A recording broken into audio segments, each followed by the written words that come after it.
Salut les amis, vidéo récapitulative des événements qui se sont déroulés hier et première nouvelle, les Marseillais. C'est qui lui? Jordan Verretou va s'engager avec l'Olympique Lyonnais. Il a décidé de réduire son salaire de 30% pour pouvoir s'engager avec l'Olympique Lyonnais. Et pour moi, je ne sais pas si on peut prendre ça comme une trahison, mais suprême.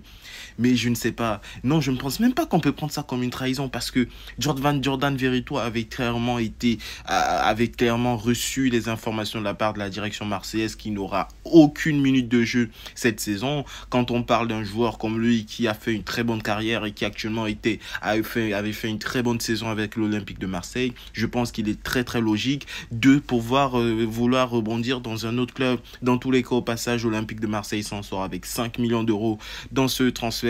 Et pour moi, les deux parties sont pratiquement gagnants, à part peut-être les supporters marseillais. Nous avons Mats Hummels, l'ancien du Bayern Munich, l'ancien du Borussia Dortmund, qui va s'engager avec l'AS Roma. C'est un joueur qui est inamovible, un joueur qui continue à son âge. Franchement, c'est l'une des plus grandes longévités de défenseurs. Pour moi, c'est un très grand défenseur et je lui souhaite bon vent du côté de l'AS Roma. J'aimerais juste vous présenter la petite photo de notre Danilo Pereira national, l'ancien parisien, avec ses nouvelles couleurs d'Al Ittihad. Il rejoint Karim Benzema et pour moi, c'est un plaisir de le voir tout sourire. Franchement, a été un des tauliers de cette équipe parisienne et j'apprécie fortement sa nouvelle aventure du côté de l'Arabie Saoudite. De son côté, Mauricio Pochettino va s'engager avec les États-Unis en tant que sélectionneur de l'équipe américaine.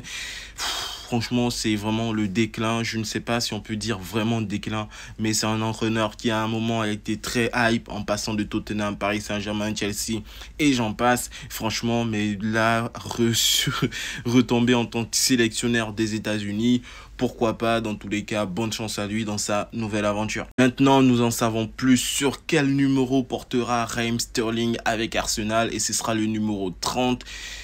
Bon, Raheem Sterling, franchement, c'est un joueur qui techniquement a toujours été très fort. Il a toujours fait des différences, mais face au but, il a toujours été très mauvais. Que ce soit à Liverpool ou à Manchester City, ça a toujours été très mauvais. Je n'attends pas de lui qu'il puisse s'améliorer. J'espère juste qu'il pourra faire des différences et avoir un plus grand nombre de passes décisives sur cette saison. Voilà les amis, cette petite vidéo récapitulative. Si vous l'avez appréciée, n'oubliez pas de la liker et de la partager. Et surtout de vous abonner. Sur ce, je vous dis, prenez soin de vous et peace la famille.